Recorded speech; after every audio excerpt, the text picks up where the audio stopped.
ထမင်းအရမ်းမိန်နဲ့အမဲသားနဲ့တိုးဘူးချက်နေလေးပါရှင်။အရင်ဆုံးတိုးဘူးလေးတွေကိုအပြားလေးတွေလီးပြီးမျက်နှာပြင်နှစ်ဖက်စလုံးကိုရွှေရောင်တန်းနဲ့ထိကြော်ပေးပါ။ပြီးရင်စီပူပူထဲမှာအမဲသားတောက်တောက်ဆင်းထားတာကိုထည့်ကြော်လိုက်ပါမယ်။ငရုတ်သီးနဲ့ကြက်သွန်ပြူတို့ကိုရောထည့်ပြီးမှွေပေးလိုက်ပါမယ်။အရသာအတွက်ပဲငံပြားရဲ့အပြစ်နဲ့ပဲငံပြားရဲ့အကျဲကိုထည့်ပြီးအယောင်ထွက်လာတဲ့အထိမှွေပေးပါ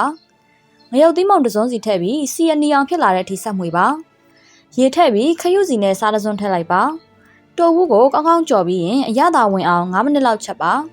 နောက်ဆုံးမှာကြက်သွန်မိတ်ထဲပါ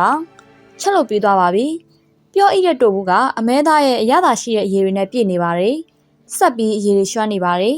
တကယ်ကိုအရသာရှိပါတယ်ကြိုက်နှစ်သက်တယ်ဆိုရင် comment မှာအသံလေးပေးခဲ့ပါအောင်နော်ကျမပြောပြမယ်နော်နေတိုင်းဘာရင်ချက်ရမလဲမသိရင်ဒီဝက်သွေးခဲနဲ့မာလာတိုးဘူးကိုလုပ်ကြည့်ကြည့်ပါမာလာအရသာရှိပြီးချိုရှင်ဆက်ပျော့အိလန်းဆန်းပြီးအရသာရှိပါတယ်လွယ်ကူပြီးရတာရှိသလိုထမင်းစားခြင်းစိတ်ကိုလည်းဖြစ်စေပါတယ်။ပထမဆုံးဝက်သွေးခဲကို4000တုံးလေးတွေလီးပါ။ရေဆူလာတဲ့အခါဝက်သွေးခဲနဲ့တိုးဘူးထည့်ပါ။စားတစွန်းထည့်ပါ။ဒီလိုပြုတ်လိုက်ရင်တိုးဘူးကလွယ်လွယ်နဲ့မကြေပါဘူး။အရသာလည်းအရင်ဝင်ပါလိမ့်မယ်။တခြားအိုးတစ်လုံးထဲမှာအသားထည့်ပြီးအယောင်ပြောင်းသွားတဲ့အထိချက်ပါ။ကြက်သွန်မြူနဲ့ငရုတ်သီးထည့်ပါ။မာလာတိုးဘူးအနှစ်တစ်ထုပ်ထည့်ပြီးမှုေးလာပြီးစီနီလေးတွေထွက်လာတဲ့အထိချက်ပါ။ပြီးတော့ရေတစ်ခွက်ထည့်ပါ။ဝက်သွေးခဲနဲ့တိုးဘူးထည့်ပါ။မီးအေးနဲ့2မိနစ်3မိနစ်လောက်ပြုတ်ပေးပါနောက်ဆုံးမှာရေဖြော်ထားတဲ့ကစီမုတ်ထည့်ပြီးအနှစ်လောက်ပါကြက်သွန်မိတ်ဖြူပေးရင်ရပါပြီဒီလိုလုပ်ထားတဲ့ဝက်သွေးခဲနဲ့မာလာတိုးဘူးကအရသာရှိပြီးဆက်ပါတယ်ထမင်းနဲ့ဆိုရင်တစ်ခါတည်း9ပကံကုန်သွားနိုင်ပါတယ်ကြိုက်တက်ရင်လိုက်လုပ်ကြည့်လိုက်နော်မုံညင်းကျင်ဝက်တလုံးဟင်းချိုကဘလောက်ကောင်းလဲဆိုတာကြည့်ကြရအောင်ဒီဟင်းကစောင်းရသည်အတွက်ရမ်းကိုတင့်တော်ပါတယ်အစီ30ရာခိုင်နှုန်းနဲ့အသား80ရာခိုင်နှုန်းပါတယ်ဝက်သားကြိတ်သားကိုပြင်ဆင်ပါပြောင်းကော်မုံငရုတ်ကောင်းမုံရေအနှဲငယ်ထည့်ပြီးနှံ့အောင်နေပါဒါကစားမပါတဲ့မုံငင်းကျင်ပဲဖြစ်ပြီးအပိုင်းပိုင်းလေးတွေလှီးထားပါတယ်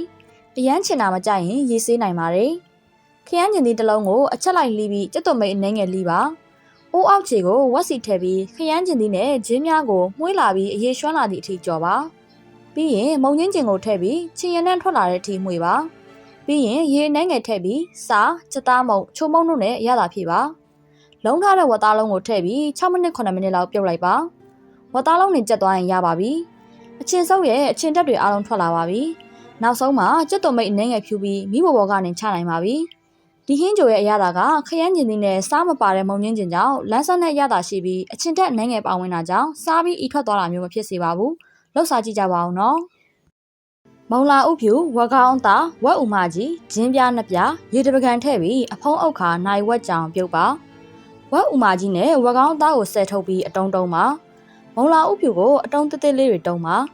စားငရုတ်ကောင်းမုံတရုတ်နန်နန်မင်းတို့ထည့်ပါတဘာဝအရသာဟင်းချိုအရသာရှိပါတယ်ပကံအသေးတဲ့စားနဲ့ဂျင်းကြက်သွန်နီတို့နဲ့ရောပြီးစီပူပူလောင်းကမှုေးအောင်လုပ်ပါပဲငံမြားကြီး2ဆက်ထည့်ပါဒီလိုဟင်းချိုကအသားရောဟင်းရည်ရောချိုပါတယ်ကြိုက်နှစ်သက်တယ်ဆိုရင်အသေးလေးပေးခဲ့နော်ကြက်ဝတ်ဆက်ပေါင်းလုံလီပါစီပူလာရင်မိပိတ်ပါငရုတ်သီးမုံတစ်စုံထည့်ပြီးမှုေးလာအောင်မှုေးပါရေတစကွဲထည့်ပါကြုတ်တစ်လုံးထည့်ပါစားနှဲငယ်ထည့်ပါတူနဲ့တည်တည်ချာချာမှုေးပါအဖုံးအုပ်ပါအနှိမ့်ဆုံးမီးနဲ့10မိနစ်လောက်ပေါင်းပါအချိန်ပြည့်ရင်ကြက်သွန်မိတ်လေးတွေဖြူဝေးပါပဲပြားလိုပဲနူးအိနေပါလိမ့်မယ်မှုေးပြီးဆက်တဲ့အရသာရှိပါတယ်လွယ်ကူအရသာရှိပြီးထမင်းမိန်စီပါတယ်တရုတ်မတွေရဲ့ငရုတ်သီးစိမ့်နဲ့ဝက်သားနှက်ပြောင်းမှုဟင်းချက်တာဘလောက်တောင်ကောင်းလဲဆိုတာအတူတူကြည့်ကြရအောင်ဒီဟင်းချက်တဲ့အခါဝက်သားကိုပဲသုံးရပါမယ်အရင်ဆုံးအိုးကိုအပူပေးပြီးဝက်သားကိုအယောင်ပြောင်းသွားတဲ့ထိချက်ပါရေကုန်သွားတဲ့ထိချက်ပါပြောင်းမှုစီတွေထည့်ပါအခုချိန်ကပြောင်းမှုကအလွန်နုတဲ့အချိန်မို့လို့အရသာအရန်ရှိပါတယ်ပြောင်းမှုတွေနူးသွားတဲ့အထိချက်ပြီးခရမ်းကျင်သီးငရုတ်သီးစိမ့်နဲ့ကြက်သွန်မြူထောင်းထည့်ပြီးကြက်သွန်မြူနဲ့မှုေးလာသည့်အထိချက်ပါခရမ်းကျင်သီးနဲ့ငရုတ်သီးစိမ့်တွေနူးသွားတဲ့အထိချက်ပါဟင်းခတ်မှုေးကြိုင်ထည့်ဖို့ကလွယ်ပါတယ်စားအချိုမုံကြက်သားမုံတို့ထည့်ပါပါဝင်ပစ္စည်းအားလုံးကိုနှံ့အောင်မှုေးပြီးနောက်ဆုံးမှာကြက်သွန်မိတ်လေးတွေထည့်ပြီးမိဘဘောကချလိုက်ရင်စားလို့ရပါပြီဒီဟင်းချက်တဲ့အခါရှမ်းပြောင်းကိုသုံးရင်အရသာအကောင်းဆုံးပါပဲအချိုကြရင်ပြောင်းမှုအချိုကိုလည်းသုံးနိုင်ပါတယ်ဒီဟင်းကထမင်းနဲ့အရန်လိုက်ဖက်ပါတယ်လိုက်လုပ်ကြည့်လိုက်ပါအောင်နော်